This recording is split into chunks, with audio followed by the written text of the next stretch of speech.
Right, so I'll just go through that again. So here's your electric file. You've just got your fine sanding band on there, and you haven't got it running a fast speed. Okay, we've got to slow it right down until it's really running slow. Okay. Then we're going to just keep it a slight angle. Can we see that yet? Slight angle, and then we're just going to go round the back like this. Short little strokes, look. I'm going to twist the finger this way. I'm going to pull the skin down at the sides and then go just down that side there. Now this is a tricky one. I'm going to grab it from the top, help my customer's hand round, bend the finger and then go up this way. Okay? Yeah. Now I've done all around the edges. I need to do the rest of the nail now. So I'm going to put this at 45 degrees to the nail. And I want to work with the grain of the nail, which is running down from the back to the front. So I keep it flat now, because I don't want to put dents in the nail. And I'm going to place it, the front edge, and then pull it towards myself. So I'm just going to go like this. See? And now as I go round the nail, I'm actually going to twist the finger. Mm-hmm. So I'm keeping the flat of this always on the nail. I'll just look for any areas that I've missed. And there is the nail prepped. So what's most important is you don't do any damage to your client's nails. Okay? Okay. When you're finished with it, always switch it off and always put it back in the holder. Don't leave it loose on the top of the table, because if it falls on the floor it'll get damaged. Right, so I've got the nails prepped. I need to dehydrate the nail plate now. Now I'm just going to use acetone to dehydrate the nail plate. Wipe over. And what that does, the alcohol gets into the nail and then sucks out the liquid. And it's going to wipe off any grease that may be embedded in the surface of the nail and any dust that was on the nail. But you could have just dusted with a brush as well. But you must dehydrate the nail plates. Mm-hmm. Okay? Yeah. So now I'm going to find a nail that fits, the tip that fits this nail. So I'll look at the nail, look in the box, look in the nail, look in the box, and then I'm just going to go find one that we think is about the right size. Right? Now, there's a joint here, whereas if I press on that nail, look, it's just going to keep dropping away. So I'm going to lock that either side with my fingers, and then I'm going to push up from here.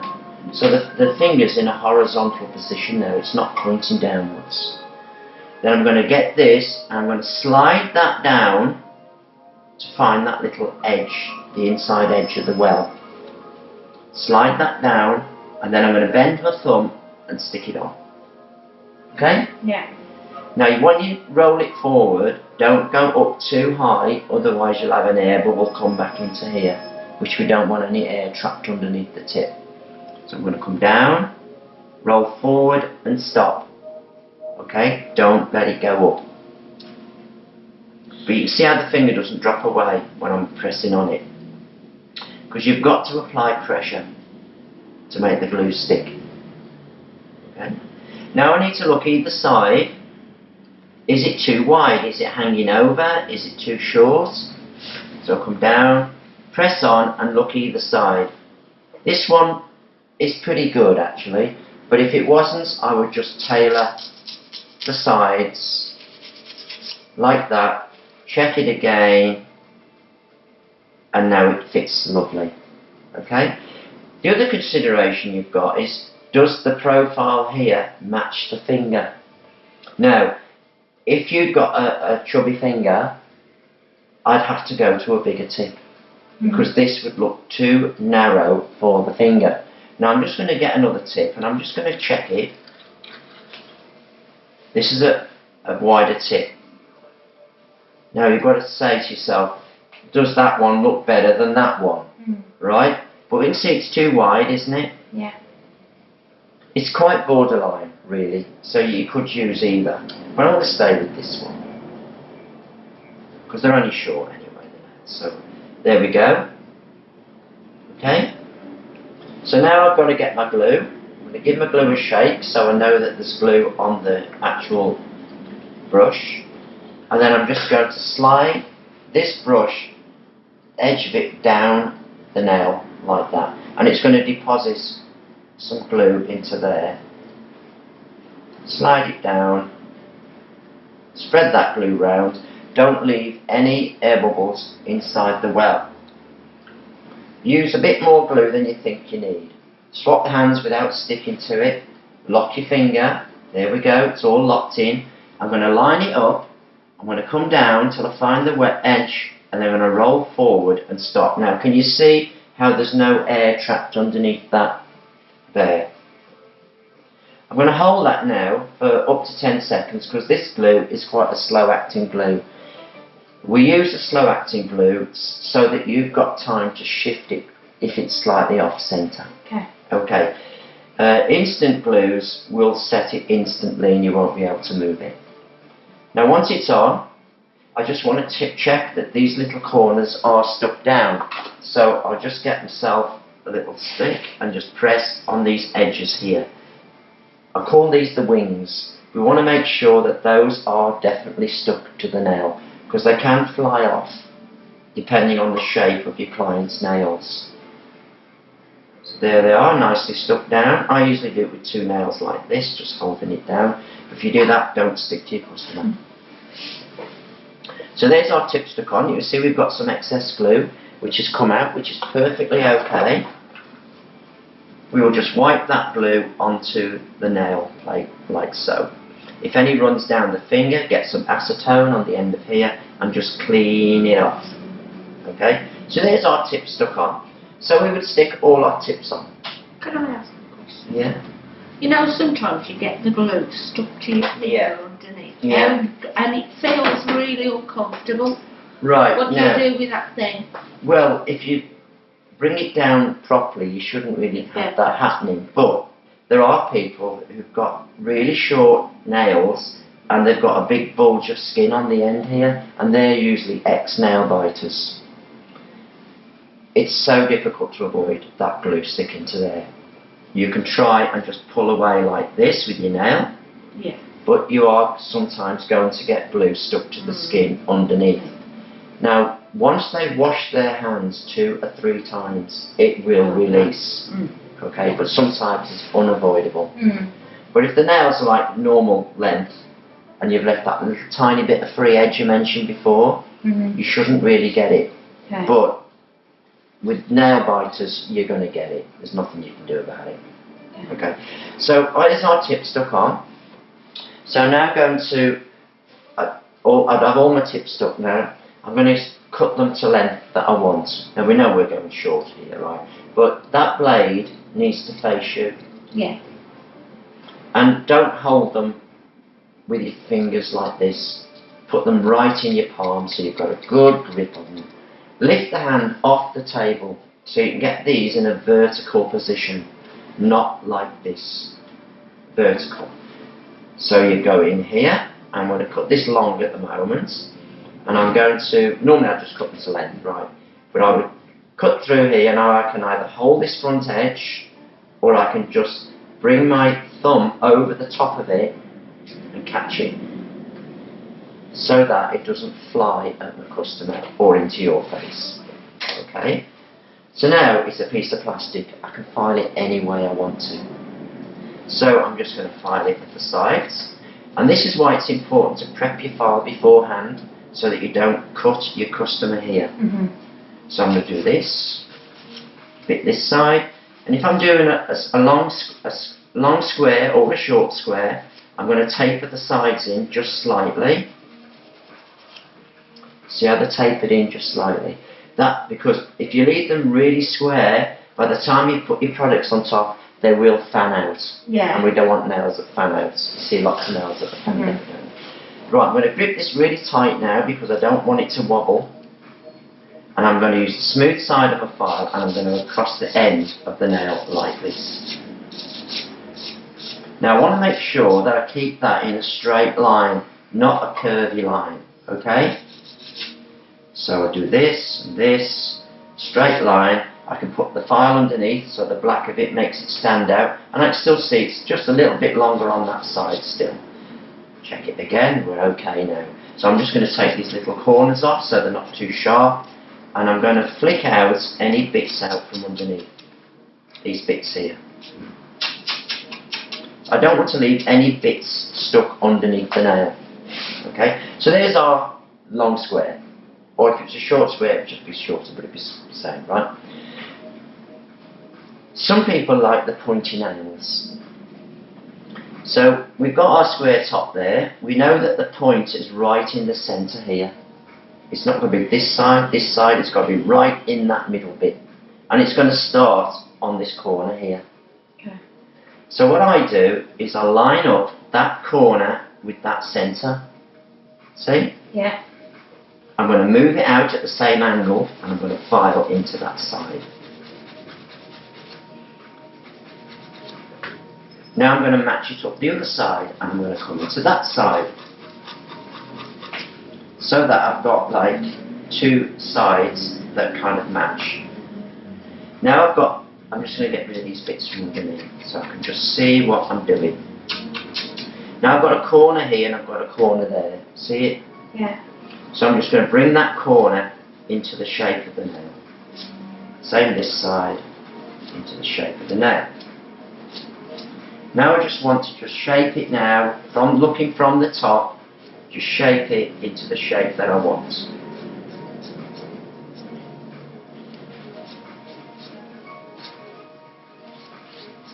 So see, I'm doing a bit each side, and then we've got our pointy nail. Now, what's another shape that's really popular is ballerina. So it's straight or coffin, as they call it. It's just that with the end flattened off.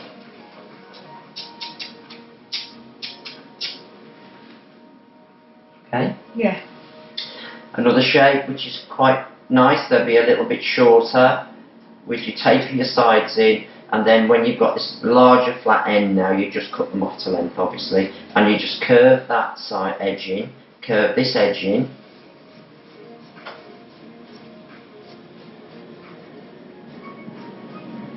get rid of your bits from underneath, flick them out, use a smooth side just to flick those out.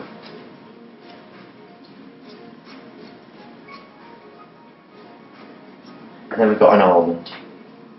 Okay. Another shape which is quite nice, which is a shorter shape, is the sides tapered in slightly, and then you just flatten the top off. Very popular shape. That one. Nice. That's what I tried to do with that one, I think. I've done these two myself. I Yeah. had a little practice when I didn't know. Yeah. It's like a square, but it's got the sides tapered in. Yeah. Yeah. Okay. And then you've got your round, of course. So you can just go shorter, but you just cut them off short. You wouldn't file them all down, you know. And then you can just bring the roundness into the nail. Always do a little bit from each side, so you're gradually getting to where you want to be. Now round nails are quite difficult to do because they've got to look right, you know. So make sure you get all these bits out, and then just flick them away gently.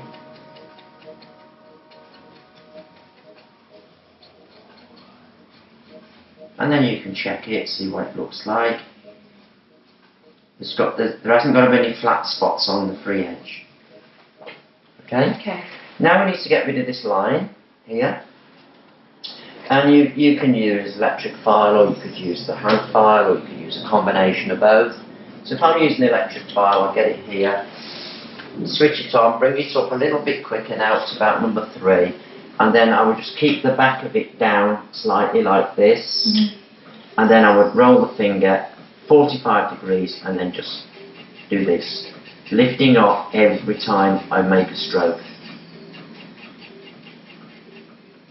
So I'm just going to pull it towards me, and I'll just go around the nail until it's blended in, right?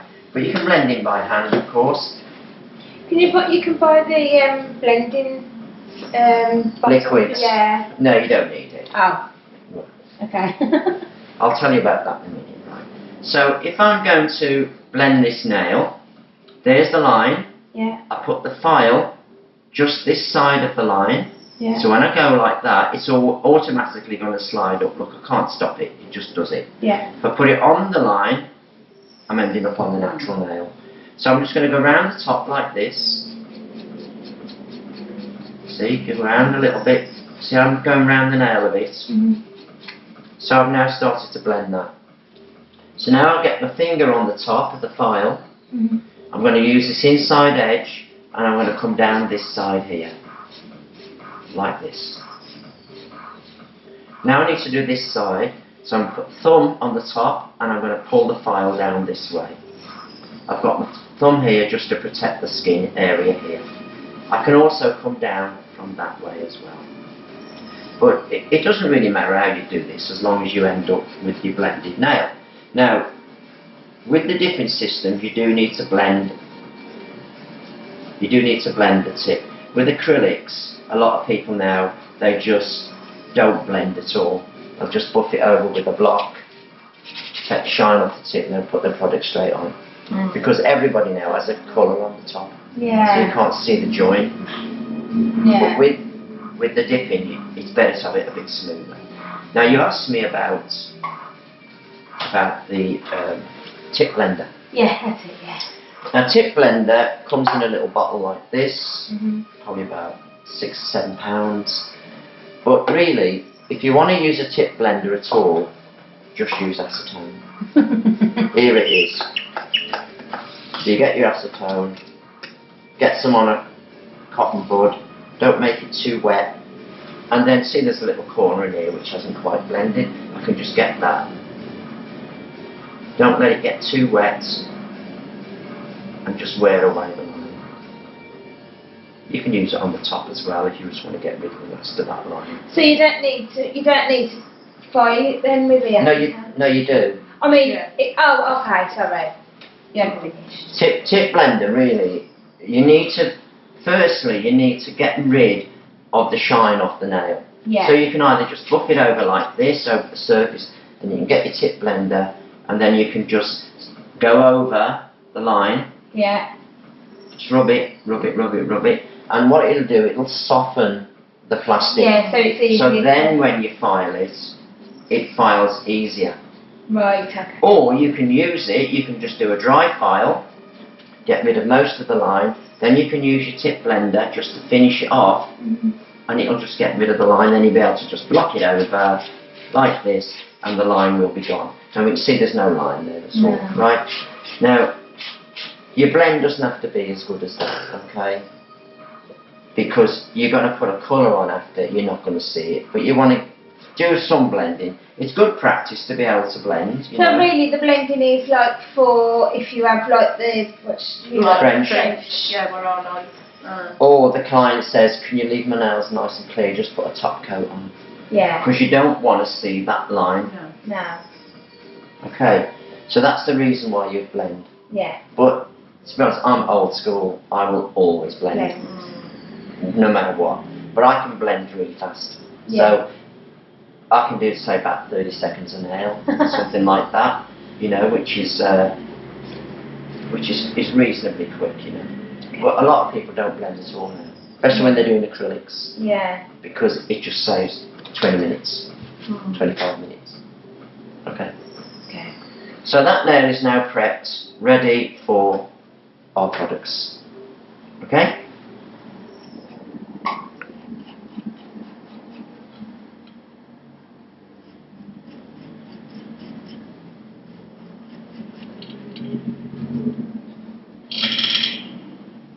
No, trust.